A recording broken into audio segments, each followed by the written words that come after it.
히브리서 12장 1절에서 2절의 말씀을 찾겠습니다. 이러므로 우리에게 구름같이 둘러싼 허다한 정인들이 있으니 모든 무거운 것과 얽매이기 쉬운 죄를 벗어버리고 인노로서 우리 앞에 당한 경주를 하며 믿음의 주여 또 온전하게 하시는 이인 예수를 바라보자. 그는 그의 앞에 있는 기쁨을 위하여 십자가를 참으사 부끄러움을 개의치 아니하시더니 하나님 보좌 우편에 앉으셨느니라. 아멘. 고난과 영광이라는 제목으로 히브리서 12장 1절에서 2절의 말씀을 통해서 우리에게 주시는 하나님의 은혜를 나누겠습니다. 저는 이 말씀을 어느 날 볼 때에 2절에 나오는 기쁨을 위하여 십자가를 참으사 하는 이 대목에서 엄청난 감동과 충격을 받았던 적이 있습니다. 고난을 참는 이유가 고난보다 더 큰 기쁨이 있기 때문에 예수님께서 십자가를 향하여 나아갔고 십자가를 지시는 데까지 나아가셨습니다. 예수님이 이 세상에 오신 것이 하나님이신 예수님이 하늘 보좌를 떠나서 이 세상에 오신 이유가 죄악 가운데 멸망으로 갈 수밖에 없는 죄인을 구원하시기 위해서 그 피 흘려 죄값을 대속하지 않으면 구원할 방법이 없기 때문에 그 하나님의 방법, 뜻을 이루기 위해서 사람의 몸을 입고 이 세상에 오셨습니다. 33년을 사셨는데 30세 때부터 공생의 기간 3년을 살게 되시는데 때가 찼고 하나님의 나라가 가까웠으니 회개하고 복음을 믿으라 라고 마가복음 1장 15절에 선포하시는 그 구원의 복음을, 하나님의 복음을 친히 이루시기 위하여 3년 반을 이 땅에서 공생의 기간을 살게 되십니다. 죄인을 구원하고 죽은 자를 살리고 문둥병자를 살리고 고통하고 헤매고 괴로워하는 사람들을 회복시키는 그러한 일들을 예수님이 하셨고, 가장 중요한 그 예수님의 복음을, 이 천국 복음을 땅끝까지 전하기 위하여 12 사도를 불러서 3년 반 동안 함께하면서 가르쳤고, 그리고 많은 제자들을 또 가르치시면서 하나님의 그 증거들을 보이시면서 그렇게 사셨습니다. 그런데 수많은 사람들이 추종하고 따르고 또 어떤 이들은 왕으로 세우려고까지 했지만 예수님이 그것을 물리치고 피하셨습니다. 그리고 이제 때가 이르렀을 때에 예수님이 이제 십자가를 지셔야 되는데, 십자가를 지시는 이것이 결코 쉬운 일이 아닙니다. 육신의 고통을 감당해야 되기 때문에 사람이 당하는 고통 가운데 가장 큰 고통이 죽음에 이르는 고통입니다. 십자가는 그냥 멋으로 이렇게 세워지고 달려있는 것이 아니라 그 형틀에다가 사람을 매달아서 손과 발에 못을 박고, 그리고 옆구리에 창을 찔려서 죽을 때까지 피를 다 흘려 죽이는 정말 당시에도 참혹한 형벌이었지만 지금 생각해도 참혹한 형벌입니다. 그 십자가를 지시하지만이 속죄양으로 오신 예수님께서 하나님과 사람 사이에 죄를 해결할 수 있는 유일한 방법이셨기 때문에, 이것이 하나님의 뜻이었기 때문에 하나님께서 그것을 원하셨기 때문에 예수님은 겟세마네 동산에서 기도를 하시면서 이 잔을 내게서 떠나가기를 원하는데 내 뜻대로 마옵시고 아버지의 뜻대로 하옵소서라고 그렇게 땀이 피같이 흐르도록 간절히 기도하는 모습을 우리에게 보여주고 있습니다. 그런데 그 고난을 받으면서 그 십자가의 형벌을 받으면서 그것이 앞에 예고되어 있는 일인 걸 알면서도 이 성경에 기쁨을 위하여 십자가를 참으사 부끄러움을 개의치 아니하시더니 하나님 우편에 앉으셨느니라. 못된 기쁨이 있기 때문에 예수님께서 그 십자가의 고난을, 그 부끄러움을 개의치 아니하시고 그 길을 가셨는가를 묵상해 보면서 저가 그 예수님 때문에, 예수님이 그 길을 가지 않았다면 내가 어떻게 구원을 받고 하나님의 자녀가 되고 천국을 보장받고 그 은혜 가운데 살 수 있었겠습니까? 그 예수님이 그 길을 가지 않았다면 이 세상에 천국 갈 수 있는 사람이 한 명도 없는 그러한 암흑의 세계가 될 것이고, 예수님이 십자가를 지셨기 때문에 그 십자가의 은혜를 믿음으로 말미암아 예수 그리스도가 나를 위하여 십자가에 피 흘려서 죄를 영원히 갚아놨다는 사실을 믿음으로 말미암아 거듭나고 새롭게 되고 하나님의 자녀가 되는 엄청난 놀라운 은혜를 받을 수 있었습니다. 예수님이 그 기쁨을 위하여라고 했던 기쁨은 십자가에서 당하는 고난에 비하여 이루 계산이 될 수 없는 엄청난 가치였습니다. 다만 그 기쁨이 고난 다음에 있기 때문에 그 고난의 무게를 아셨기 때문에 땀이 피같이 흐르도록 기도하며 피하기를 원했지만 하나님의 뜻에 순종하면서 그 길을 걸어가셨습니다. 그 십자가의 고난을 통과했기 때문에, 그 죽음을 경험했기 때문에 3일 만에 부활하셔서 성천하시고 하나님 우편에 지금 앉아 계시면서 지금도 이 세상에 이 진리를 알지 못하고 예수 그리스도가 하신 그 일을 알지 못하고 어둠 세력 가운데 멸망을 향해서 가는 사람들을 향하여 그 피 흘리는 손과 발을 통하여 하나님 앞에서 그들이 돌아오기를 기다리고 있고, 그를 위하여 기도하고 있고, 또 그 십자가의 은혜를 경험한 사람들이 이 세상에 살면서 하나님의 뜻을 따라, 자기처럼 하나님의 뜻을 따라 기쁨을 위하여 고난을 견디고 맞이하고 고난을 향하여 나아가는 이 길에서 실패하지 않고 넘어지지 않도록 승리하도록 하나님 보좌 우편에서 지금도 나를 위하여 또 모든 믿는 자들을 위하여 기도하고 있습니다. 예수님은 하나님의 뜻을 분명히 알았고 그 뜻을 이루기 위해서 이 세상에 오셨습니다. 그리고 그 뜻을 이루고 사시다가 결정적인 순간에 가장 어려운 순간, 마지막 순간이 이제 죽어야 되는 순간입니다. 십자가의 형벌을 당해야 되는 그 순간을 예수님이 이미 아셨다는 거예요. 아셨기 때문에 겟세마네 동산에서 그렇게 처절한 기도를 드린 겁니다. 피하고 싶었어. 그런데 그 알고도 피하고 싶었던 그 본능적인 욕망보다는 내 뜻대로 마옵시고 아버지의 뜻대로 하옵소서, 하나님의 뜻에 순종하는, 예수님이 이 세상에 오신 목적에 맞는 그러한 삶을 위하여 순종하여서 그 십자가를 향해서 걸어갔는데, 그 죽음이 끝이었다면 예수님이 그렇게 그 길을 갈 수 있었던 것이 아닙니다. 이것을 향해 갈 수 있었던 것은 이 성경에 기록된 그대로 기쁨을 위하여, 그 다음에 있는 기쁨을 예수님이 보았다는 거예요.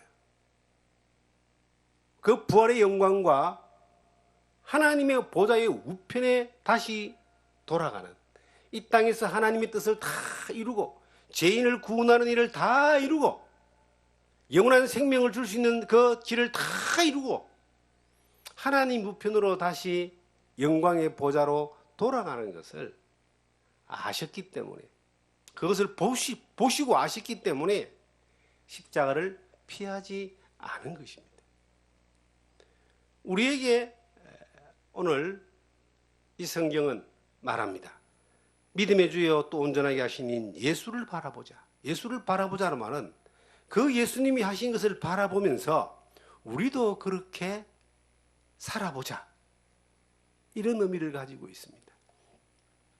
그 예수님이 가신 그 길을 따라서 우리도 따라가 보자. 이런 말씀을 우리에게 하고 있는 겁니다. 우리가 왜 이 세상을 살면서 고난이 오고 어려움이 오고 힘겨움이 올 때 주저앉고 무너지고 딴 길로 가고 세상으로 가고 헤매고 그럴까요? 첫째는 그 고난이 믿음에 따른 고난이 아니고 육신의 욕심을 따라서 온 고난이기 때문에 고난이 오면 육신에 자기가 가지고 있는 그 세계관이라 그러죠. 가치관이라 그러죠. 그 가치관을 따라서 고난을 대처하기 때문에 하나님이 원하시는 뜻을 따라 믿음으로 나가지 못하고 주저앉고 다른 길을 찾아갑니다. 많은 사람들은 그렇습니다. 두 번째, 이제 믿는 믿음 안에 살아가는 사람들 가운데서 믿음의 가치를 두고 살아가는 사람들 가운데서도 살다 보니까 지치고 힘들고 어느 날 벽에 부딪혀서 무너지는 거예요. 그러고 난 뒤에 어느 날 보면은 어디가 있는지 잘 모르는 그런 분들이 많이 계십니다. 다른데 유혹받아서 가기도 하고 넘어지기도 하고 또 주저앉기도 하고 또 세상의 어떤 삶을 살기 위하여 다른 선택을 하기도 하고 믿음 안에 산다는 사람들 가운데서 그 고난이요 꼭 물리적으로 어려운 가운데 오는 고난, 복음을 전하다가 그 부딪히는 고난, 이것만이 아닙니다. 이 고난은 교회 공동체 안에서 성도들 간의 어떤 그 오해와 다툼도 될 수 있고 목회자와의 갈등도 될 수 있고 또 자기의 어떤 그 열정에 대한 그러한 부딪힘이 될 수 있고 여러 가지 모습으로 올 수 있습니다. 믿음 안에서 살아보려고 하는 것들 가운데 복음을 전하려고 하는 가운데서도 고난이 올 수가 있는 겁니다. 그런데 그러한 고난들이 올 때에 왜 주저앉고 그렇게 무너지느냐는 겁니다. 그것은 고난 뒤에 있는 하나님의 기쁨, 고난 뒤에 오는 하나님의 놀라운 역사를 볼 수 있는 눈이 없기 때문에 그렇습니다. 그런데 살아가는 삶 가운데서 믿음을 선택하여서 믿음의 길을 가는데 고난이 왔을 때에 처음에는 이거 믿음으로 한번 가보자 하고 가봤는데 그 뒤에 정말 고난을 겪고 난 이후에 하나님의 위로가 있고 능력이 있고 역사가 있고 그 은혜로 말미암아 기쁨이 더 커져가는 것을 한 번, 두 번 경험하다 보면은 이것이 자기의 가치관이 신앙의 어떤 삶의 태도가 되는 겁니다. 가치관이 정립이 되고 태도가 그렇게 삶의 태도가 그렇게 정립이 되면은 어떤 경우들이 계속 다른 모습으로 고난이라고 하는 이 일들을 경험하게 될 때에 경험되어졌던 그러한 삶의 가치관이 이 고난은 또 다른 모습으로 나에게 주시는 하나님의 은혜고 또 다른 모습으로 나에게 주시는 하나님의 기쁨이구나 라고 받아들이면서 그 길을 헤쳐나가게 되어 있습니다. 그렇게 하나하나 헤쳐나가다 보면은 그 다음에 반드시 하나님이 예수 그리스도가 십자가를 바라보며 나아갔을 때에 기쁨을 바라보면서 고난과 부끄러움을 개의치 아니하셨던 그 태도가 우리의 삶의 태도가 되어지는 겁니다. 이것은 한 번으로 끝나는 것이 아니라 우리는 이 땅에서 주님 앞에 가는 그날까지 계속해서 경험하게 되어 있습니다. 바울 사도는 로마서 8장에 현재의 고난은 장차올 영광과 좋게 비교할 수 없다 그랬습니다. 고난은 짧지만 영광은 굉장히 깁니다. 고난은 이 세상에 살면서 우리가 순간순간 짧은 순간 받고 길게 받아야 뭐 죽음까지 받는 건데 우리에게 약속된 하나님의 약속은 영생이고 영원한 것입니다. 그리고 그 고난의 흔적이 주님 앞에 갔을 때에 영광으로 보상되어진다고 성경은 말하고 있습니다. 모세 또한 애굽에서 왕자의 신분으로 히브리서 11장에 나오는 말씀인데 왕자의 신분으로 받는 그러한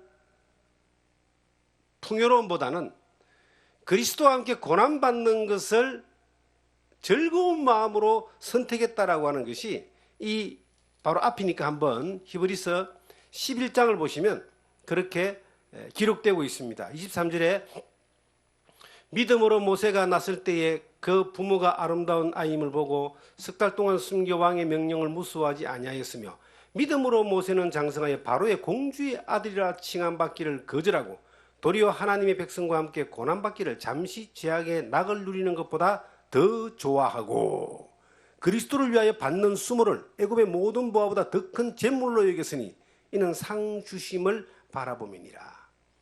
영광을 바라보는 눈이 있었기 때문에 검은 보화와 권력이라고 하는 그 왕자의 신분을 포기하고 그리고 하나님 백성과 함께 고난받는 일을 선택했다. 잠시 죄악의 낙을 누리는 것보다 그것을 더 좋아했다. 왜냐하면 그 상은 영원하기 때문입니다. 우리에게 이 험악한 세상에서 수많은 고난의 화살들이 날아오고 환경들이 주어지는 이 가운데서 이것을 승리하고 믿음을 흔들리지 아니하고 나아갈 수 있는 비굴하지 않고 살아갈 수 있는 비결이 뭐냐면은 상 주시님을 바라보는 눈입니다.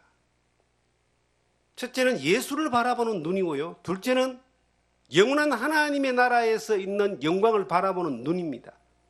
이 눈이 우리에게 밝아졌을 때는 우리는 고난이 왔을 때에 절망하고 주저앉고 포기하는 것이 아니라 기쁨으로 이것을 받아들일 수 있는 고난 뒤에 오는 하나님의 뜻이 이루어짐과 하나님의 놀라운 은혜와 선물들을 경험하는 기대 가운데서 이것을 피하거나 도망가지 않고 비록 육신은 아프고 힘들고 환경은 고통스럽고 괴롭다 할지라도 그 기쁨의 소망을 가지고 상 주신이심을 바라보면서 당당하게 나아갈 수가 있는 겁니다. 우리가 연어라고 하는 그 물고기에 대하여 이래 자세히 보면 참 신비로운 것이 있습니다. 알래스카나 이런 곳에는 연어가 강을 따라 올라와서 세찬 물살을 차고 올라와서 상류층에다가 얕은 곳에다가 산란을 하고 그리고 순놈은 이제 방사를 하고 그리고 죽습니다. 우리나라에도 강릉의 저 남대천에 가면은 연어가 돌아옵니다. 연어 치어를 거기에 뿌려 놓으면은 이 연어가 이제 태평양으로 나가서 한 3년 지나면은 알을 낳기 위하여 다시 태어났던 그 바다로 그 강으로 거슬러 올라온다. 연어의 회기다 그럽니다. 저는 그 동물의 세계를 이전에 보면서 참 신기하다는 생각을 했습니다. 그 수천 킬로의 바다를 헤쳐가지고 자기가 원래 태어났던 그곳으로 올라오는 거예요. 그런데 강을 거슬러 올라가야 되는데요. 이 강이 상당히 불살이 세고 차고 올라가기 힘듭니다. 가만히 있으면 편안하게 살 텐데 왜 죽을 줄 알면서 본능이 그렇게 시스템이 되어 있겠지만은 그 강물을 거슬러 올라가는데 얼마나 이게 험하면은 온몸에 상처투성이라는 거예요. 왜 그렇게 할까요? 그렇게 해야지만이 알을 놓고 알이 수정되어서 다시 그 생명을 이어갈 수 있기 때문에 자연의 섭리이긴 하지만 죽어있는 물고기는 거슬러 올라가지 않습니다. 물을 거슬러 올라간다는 자체가 이게 고난입니다. 그런데 거기에 목적이 뚜렷하기 때문에 그 고난을 헤치고 올라가서 알을 놓고 거기서 이제 생명을 다하는 거예요. 예수님이 이 세상에 오신 목적 또한 죽기 위해서 왔습니다. 십자가 위에. 인자가 온 것은 섬김을 받으려 함이 아니라 도리어 섬기려 하고 자기 목숨을 많은 사람의 대속물로 주기 위하여서다. 마가복음 10장 45절에 나오는 이 말씀인데 예수님이 오신 목적이 죽기 위해서 온 거예요. 대속물로. 오셔가지고 그 마지막 3년 반을 사시면서 십자가의 고난까지 가야 되는 그 고난이 얼마나 고통스러웠겠습니까? 그리고 모욕과 수치를 당합니다. 채찍을 맞고 가시면류관을 쓰고 침뱉음을 당하며 옷이 벗겨지고 그것마저도 뻔히 알면서 갈 수밖에 없는 이유가 뭡니까? 이것이 하나님의 뜻이기 때문에, 이것이 아니면 아무도 구원할 수 없기 때문에, 하나님의 사랑이 나타날 수 없기 때문에, 하나님의 사랑은 십자가에서 나타나는 겁니다. 그것을 아셨기 때문에 하늘의 미랄이 땅에 떨어져 죽지 않으면 그대로 있고 죽으면 많은 열매를 맺는다고 했는데 그 죽음으로 많은 열매를 맺어야 되는 그 이유가 확실했기 때문에 그 하나님의 뜻에 순종한 것입니다. 예수님께서 이것을 바라볼 수 있는 눈이 있었다는 거예요.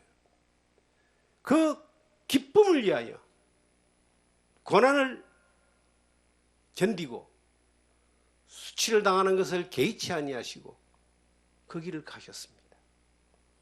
우리가 이 땅에 살아가면서 예수를 믿는 것 때문에 예수를 믿는 믿음으로 사는 것 자체가 어떤 면에서는 물살을 거슬러 올라가는 수고와 고난이라고 합니다. 예수님을 믿고 사는 것이 참 편한 시대에 우리가 살고 있습니다.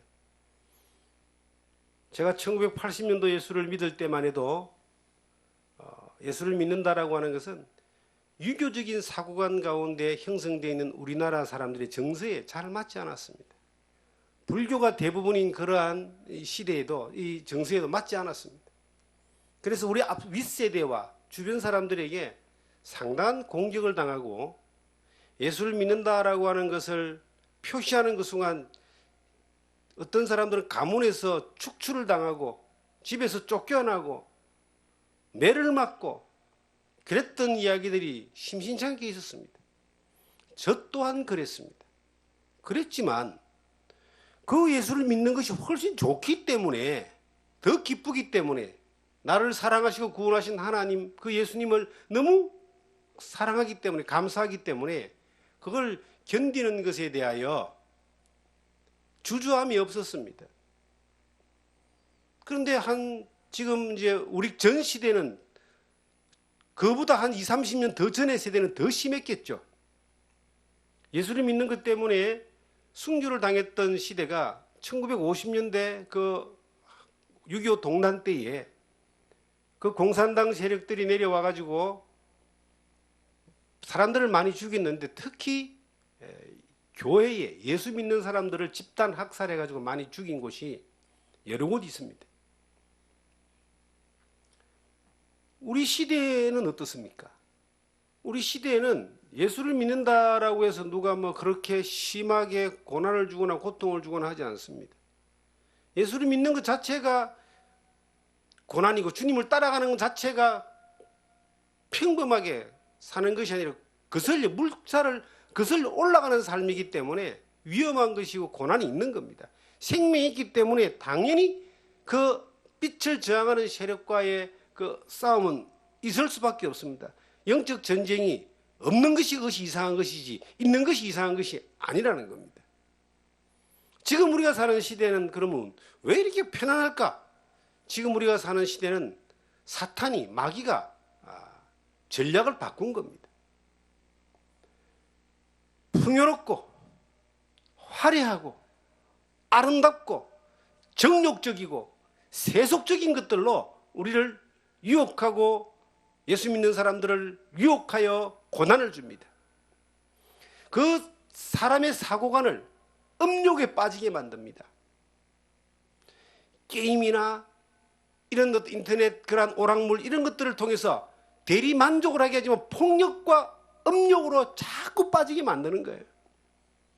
아이들부터 보면은요, 지하철을 한번 타보면은 90%가 휴대폰을 보고 있습니다. 아이들은 게임을 할 것이고 뭐 여러 가지를 하겠지만은 대부분은 우리나라 게임 산업이 세계에서 탑이잖아요. 게임뿐만 아니라 음란과 정말 세속적이고 악한 그러한 일들이 가상세계에서 판을 치고 있습니다. 그것으로 사람들의 마음을 이렇게 빼앗아가고 그 고난을 주는 거예요. 그런데 이것은 몸으로 와닿는 고통이 아니기 때문에 사람들이 못 느끼는 겁니다. 마치 그 깨구리를 큰 대야에 놓고 넣어놨다가 자연스럽게 삶아 죽이는 방법이 물을 조금씩 뜨겁게 하면은 뜨거운 줄 모르고 그냥 헤엄치다가 삼킨다잖아요. 사탄은 그런 전략을 지금 쓰고 있습니다. 또 어떤 것이 있을까요? 이 물질 만능주의적인 사고관을 가지고 사람들의 그 생각과 가치관의 목적을 돈으로, 물질로, 물질의 풍요로움으로 그렇게 쫓아가게 만드는 겁니다. 가치관이 물질이에요. 돈을 사랑하면 일만하게 뿌리라 그랬고, 그 재물을 쫓아가는 것은 하나님하고 반대가 돼요. 하나님과 재물을 겸하여 생기지 못, 원수입니다, 원수. 재물이 필요 없는 게 아니에요. 우리가 지배하는 거죠. 사용하는 거죠. 필요하니까 쓰는 거죠. 이 목적이 돼서는 안 된다는 거예요. 그런데 사람들의 목적이 재물이에요. 하나님 믿는 목적도 어떤 사람은 재물을 얻기 위해서일 수 있라고 이야기하는 사람이 있습니다. 예수 믿는 목적이 물질을 많이 풍요롭게 주시지 않겠는가 하는 생각에 예수를 믿는다는 사람도 있습니다. 그런 것을 잘하신다라고 참 격려하기에는 성경을 알고 있는 하나님의 뜻을 알고 있는 사람으로서는 참 동의할 수 없고 격려할 수 없습니다. 나만이 가지는 그러한 것이 아니라 이것을 가졌다는 사람은 또 다른 사람에게 그렇게 또 이것을 전파시키는 거예요. 하나님만큼 힘이 센 게 물질입니다. 하나님만큼 사람들을 휘둘리는 게 사탄입니다. 그러니까 전쟁을 인류 역사 이후에 지금까지 전쟁이 벌어지고 있는 거죠. 그런데 그것이 교묘하게 스며들어가지고 많은 사람들의 생각과 사상이 거기에 이제 젖어 있기 때문에 이것이 고난인지도 모르는 거예요. 정말 그 사람을 망쳐버리는, 서서히 망가져버리게 하는 그러한 엄청난 고난인데, 이것을 이기려고 하는, 벗어나려고 하는, 싸우려고 하는 그러한 의지조차 없는 겁니다. 세상이 전부 다 그렇기 때문에, 세상이 전부 다 그렇게 흘러가기 때문에 그것이 아니다라고 하면 더 이상한 사람이 되는 그러한 시대가 지금 되었습니다. 어느 시대나 하나님의 말씀을 따라서, 하나님의 뜻을 따라서 나아간다라고 하는 것은 쉽지 않습니다. 예수님 시대는 예수님 한 명이었어요. 예수님 한 분만 그 고난을 바라보면서, 기쁨을 바라보면서, 이 앞에 있는 기쁨을 바라보면서 고난을 개의치 않고 십자가를 향해서 하나님 뜻을 향해서 가셨지, 아무도 그 길을 간 사람이 없잖아요. 노아 시대에 노아 한 명이었습니다. 우리가 사는 이 시대에 하나님 앞에 그 한 명이 돼야 되는 거예요. 세속에 물들지 아니하고 유행에 물들지 아니하고 여전히 주님을 바라보고 주님을 따라가는 가운데서 이 길을 걸어가다 보면은 세상의 힘과 그 권력이, 유행이, 환경이 우리에게 안 맞게 되어 있습니다.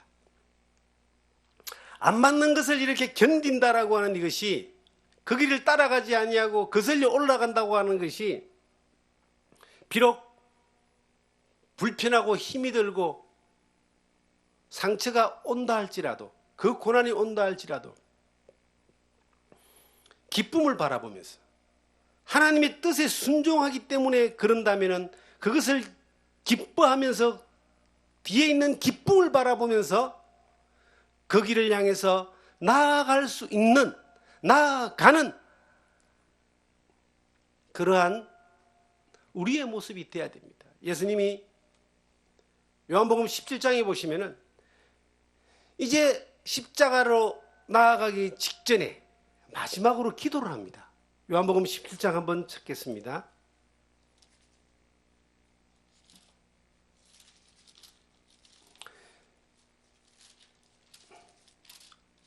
1절부터 보시면 예수께서 이 말씀을 하시고 눈을 들어 하늘을 우러러 이르시되 아버지여 때가 이르렀사오니 아들을 영화롭게 하사 아들로 아버지를 영화롭게 하게 하옵소서. 아버지께서 하늘의 아들에게 주신 모든 사람에게 영생을 주게 하시려고 만민을 다스리는 권세를 아들에게 주셨음이로다. 영생은 곧 유일하신 참 하나님과 그가 보내신 자 예수 그리스도를 아는 것입니다. 자, 때가 이르렀다고 예수님이 이제 기도합니다. 17장 1절에. 그리고 아들을 영화롭게 하옵소서. 예수님이 이 땅에 사는 목적이, 오신 목적이 아버지를 영화롭게 하는 겁니다. 자기가 영화롭게 되는 겁니다. 자기가 영화롭게 되고 아버지를 영화롭게 하는 것인데, 그것이 뭐냐니까 이스라엘의 왕관을 쓰는 것이 아니라 십자가를 지시는 겁니다. 그 십자가 이후의 부활의 영광과 그 부활의 영광으로 말미암아 이 세상에 영원한 멸망으로 갈 수밖에 없는 모든 사람들에게 영생을 주는 거예요. 영생은 유일하신 참 하나님과 그의 아들 예수 그리스도를 아는 것이다. 이 안다는 것은 예수 그리스도가 나를 위해서 해주신 일을 내가 경험하는 걸 이야기합니다. 영접하는 걸 이야기합니다. 이걸 믿는 것을 이야기합니다. 예수님이 이 땅에 오신 목적이 죄인을 구원하기 위해서 오셨고, 이 땅에 사신 목적이 죄인을 구원하신 일을 하셨고, 예수님이 십자가에 죽으신 피 흘리신 이유가 죄인을 구원하신 일을 하셨는데, 그 예수님이 하신 일이 나를 위해서 하셨다는 사실이 받아들여지는 순간, 믿어지는 그 순간, 그 믿음이 영생을 약속하는 하나님의 능력이 되는 겁니다. 이 영생은 예수 그리스도가 하신 십자가의 고난이 없으면, 그것을 믿지 아니하는 사람은 아무도 영생이 없습니다. 요즘 전 세계적으로 유행되는 것이 어디나 구원이 있다라고 하는 거예요. 전 세계의 가장 큰 종교 단체가 WCC입니다. 이 WCC는 세계교회연합인데, 교묘하게도 여기에는 예수 그리스도가 아니라도 구원받을 수 있다라고 하는 그러한 선언문이 있습니다. 그래서 우리는 그걸 싫어합니다. 배척합니다. 반대합니다. 예수 세계 평화보다 더 중요한 것은 예수 믿고 구원받아 천국 가는 영생을 얻는 겁니다. 각 개인이 영원한 생명을 얻지 못한다면 그것은 이 세상에 잠깐 살다 가는 이것은 결코 어느 화려하고 행복하고 평화로운 삶을 산다 할지라도 결국은 영원한 후회할 일들만 낳게 되는 겁니다. 그래서 이 영생을 주기 위해서 예수님이 오셨는데, 영생을 주기 위해서는 예수님이 영화로워져야 돼요. 그 영화로워지는 것이, 영광받는 것이 바로 십자가 위에 못 박히는 겁니다. 하늘의 밀이 땅에 떨어져 죽지 않으면 그대로 있는데 죽어야 많은 열매를 맺는다라고 했던 그 죽음이 예수님이 영화롭게 되는 것이고 하나님이 영광을 받으시는 거예요. 이것을 예수님이 이제 십자가를 바로 코앞에 두고 이제 십자가를 나가요. 십자가를 향하여, 골고다를 향하여 잡혀가는데 그 앞에서 마지막 예수님의 기도입니다. 예수님이 그 영원한 생명을 줄 수 있는 길이 그 길밖에 없다는 걸 아셨기 때문에 그 십자가 이후에 많은 사람들이 그 예수를 믿고 영생을 얻는 하나님이 보장해 주시는 영원한 생명이 영생입니다. 예수 그리스도 안에만 있습니다. 그것을 아셨기 때문에 그 길을 가시는 거예요. 그 기쁨을 바라보면서 그 길을 가시는 겁니다. 저는 우리에게 한 가지 평생의 교훈을 생각한다면 우리 또한 영원한 생명을 보장받은 사람인데 바울처럼 모세처럼 상 주신이심을 바라보면서 영원한 하나님의 나라에서 하나님이 주실 그 상을 바라보면서 이 땅에 살아가면서 있는 수많은 고난, 어떤 형태로 오든 간에 지금 우리가 사는 이 시대는요, 총 들고 칼 들고 몽둥이 들고 때리는 고난이 아니라 감옥에 가두는 고난이 아니라 지금 시대는 믿음을 우리가 지키는 것은 세상 풍조와 세속과 그 유행에 따라가지 아니하고 이 음란과 이 인터넷 가상세계에서 일어나는 수없이 많은 그러한 유혹에 마음 뺏기지 않고 물질의 돈의 권력에 마음 뺏기지 아니하고 오직 하나님을 믿는 믿음의 중심을 지키고 말씀을 따라서 하나님의 말씀을 따라서 뜻을 따라서 순종해 나가는 이것이 손해보는 것 같기도 하고 망하는 것 같기도 하고 안 되는 것 같기도 하지만 그렇게 갈 때에 하나님의 은혜가 있고 도우심이 있고 하나님의 역사가 있고 하나님이 우리를 통해서 일하심을 경험하게 되는 겁니다. 세상이 원하는 대로 살면서 하나님의 일도 잘하고 그렇게 믿음으로 잘 살고 하는 것이 많은 사람의 소망일 수 있습니다. 그렇게 되면 얼마나 좋겠습니까? 또 어떻게 그렇게 사는 분들도 계실지 모르겠습니다. 그런데 저는 경험해 보니까 세상의 것들을 다 가지면서 하나님을 기쁘시게 하는 그 일을 간다는 것은 저 같은 사람에게는 해당 안 되는 이야기였습니다. 그러면 둘 중에 하나를 선택하는 겁니다. 세상으로 살아가서 많은 것들을 누리고 가지고 쫓아가다 보면은 그것이 서서히 우리를 병들어서 죽게 만드는 영적인 어떤 활동도 하지 못하는 그러한 사람으로 만들어버리는 성경에 문둥병자라고 있습니다. 문둥병자. 나환자죠. 감각이 없어서 아무것도 하지 못하는 느끼지 못하는 사람입니다. 영적 나환자가 되는 겁니다. 감각이 없는 이성이 없는 짐승 같은 세상 사람들하고 똑같은 사람으로 그렇게 흘러가게 만드는 것이 사탄의 전략입니다. 우리는요, 둘 중에 하나를 선택할 수밖에 없다면 잠깐 있는 이 고난을 피하여서 영원한 부끄러움을 당하는 그러한 것을 선택하는 것이 아니라 잠깐 있는 이 고난을 선택함으로 영원한 기쁨을 선택하는 이 선택의 걸음을 걸어가는 그러한 삶을 살아가기를 원하는 마음이 있습니다. 인생은 짧고 믿음의 역사는 깁니다. 고난은 짧고 영광은 깁니다. 그 고난을 향하여 믿음으로 순종해가는 것들이 우리에게 필요하다고 저는 그렇게 믿고 있습니다. 하나님이 우리에게 원하시는 것들을 볼 때에 그것이 몰라서 못하는 사람이 얼마나 있겠습니까? 알아도 못하는 사람이 더 많이 있습니다. 육신이 약한 것 때문에 자기의 욕심을 버리지 못하는 것 때문에 세속에 맞추어 살아야 되기 때문에 수많은 어떤 그러한 핑계거리와 변명거리가 있습니다. 그러나 그 모든 것들 위에 가장 중요한 것은 하나님이 지금도 살아계십니다. 하나님 우리에게 말씀하고 있습니다. 하나님의 뜻은 우리의 삶의 순종을 통해서 나아가는 겁니다. 우리가 이 입으로 순종하는 거 얼마든지 할 수 있습니다. 감정적으로 순종하는 거 얼마든지 할 수 있습니다. 생각으로 순종하는 거 얼마든지 할 수 있습니다. 그러나 성경에서 하나님이 우리에게 원하시는 것은 우리의 삶을 통해서 순종하는 것입니다. 눈물을 흘리며 씨를 뿌리는 자는 기쁨으로 단을 거두리로다. 정녕 눈물을 흘리며 씨를 뿌리는 자는 기쁨으로 단을 거두리로다. 시편에 나와 있는 그 말씀처럼 씨를 뿌리지도 않고 단을 거두려고 하는 수많은 사람들이 얼마나 많은지 모릅니다. 뿌려야지만이 거둘 수가 있습니다. 뿌리는 수고를 해야지만이 어느 날 거두는 기쁨이 오는 겁니다. 농부가 씨를 뿌릴 때는 거두는 기쁨을 생각하니까, 기대하니까 씨를 뿌립니다. 우리 또한 그 씨를 뿌리는 것이, 믿음의 씨를 뿌리는 것이 기쁨을 바라보면서 뿌려야 됩니다. 저는 이곳에서 참 이 산골짜기에서 이 목회를 하면서 하나님이 원하시는 뜻을 따라 온전히 이 공간이, 이 삶이 드려지길 바라는 마음으로 그렇게 살아왔고 또 그렇게 살고 있는데, 하나님이 가장 기뻐하는 일들이 뭘까를, 여기에서 가장 기뻐하는 일들이 뭘까?